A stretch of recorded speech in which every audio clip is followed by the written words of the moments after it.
There is a miracle that's about to happen.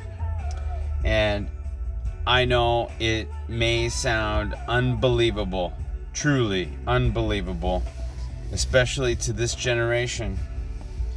We have become so wise in science and technology. We can no longer see with our spirit. We have lost the ability to trust in faith.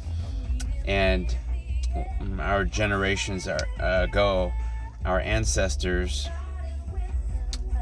who saw miracles, who existed in a time when faith was still in the earth, their stories are no longer read and their accounts are no longer believed. And so this is the time, this is the age of the great apostasy, which has been predicted. This time was predicted. The writers in the Bible, especially the Apostle Paul and Peter, and other New Testament chapters, describe a falling away of the church. A time when believers stop believing, or their belief is so watered down by nothing, it's not even belief anymore. It's just sort of lukewarm. It's lukewarm belief. It's not strong enough to do anything. We are in that time of apostasy. But this apostasy, or falling away,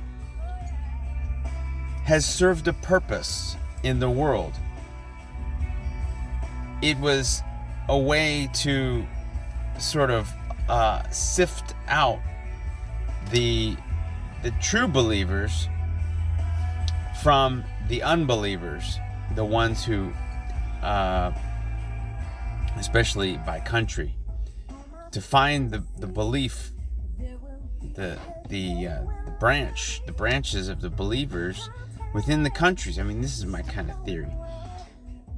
And so God himself is going to identify where the systemic disbelief is coming from, as well as the systemic opposition, not just disbelief, but also opposition.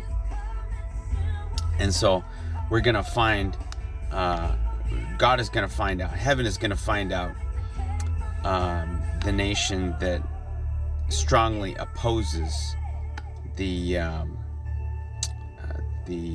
righteousness of God. And so we're going to find the Antichrist here very soon.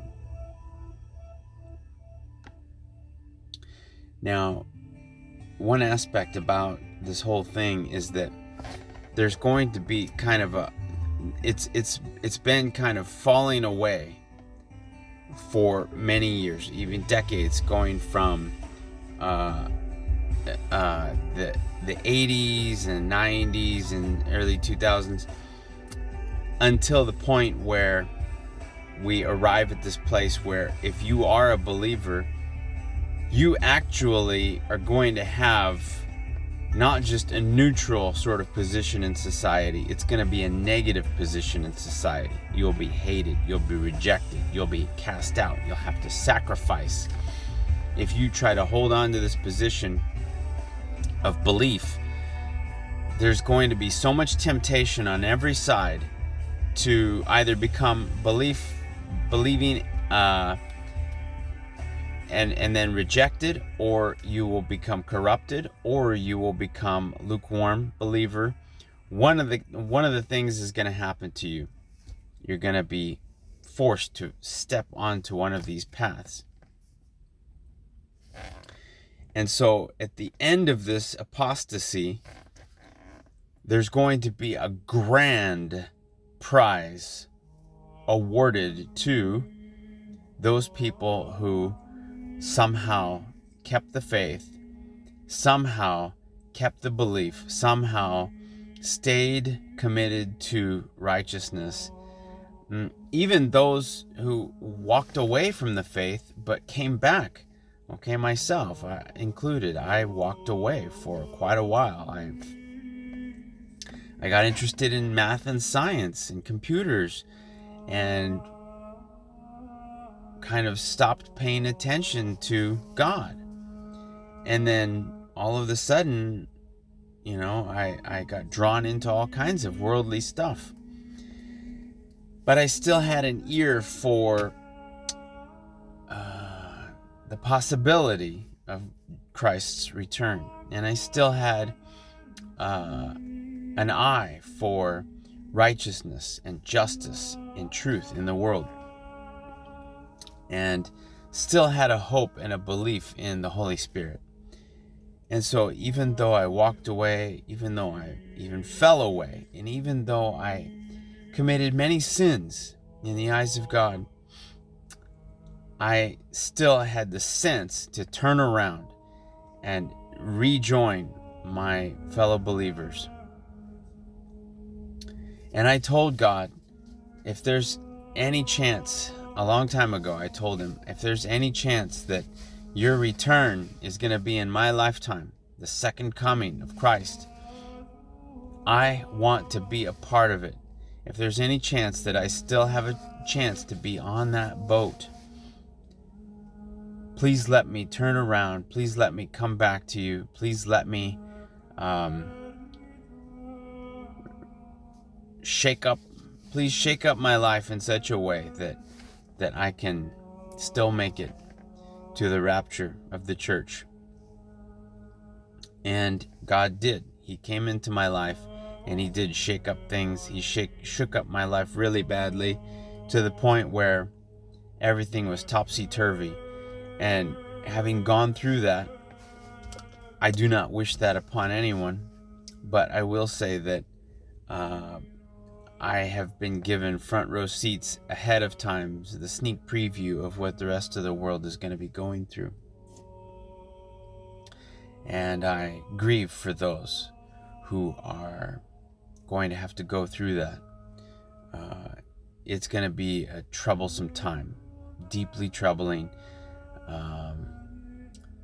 So I do believe that we are fast approaching the real deal, the big time end times.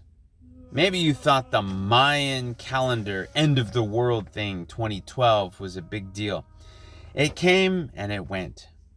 Maybe you thought the Y2K bug, the year 2000 bug, was a big deal. It was going to cause the whole system to collapse. It came and went. Not a big deal. But I'm telling you now, hear me speak. Believe it or not, Jesus is coming back. Jesus is coming soon. So soon, I don't expect to be here after 1 week's time. You might say, Jason, there's been lots of people who say this kind of thing before. Why would you think that now is any different? Well, I understand what you're talking about. I've heard about these false prophets and this type of sensationalism, and I understand. And I think that this is part of the apostasy, that these people come and go, and it's kind of part of the atmosphere now where the world just starts to tune out this thing. Just forget about these Christians. They're just kind of lunatics, okay? Crazy people. Don't pay any attention to them. I'm here to tell you today, it's a real deal. It's upon us.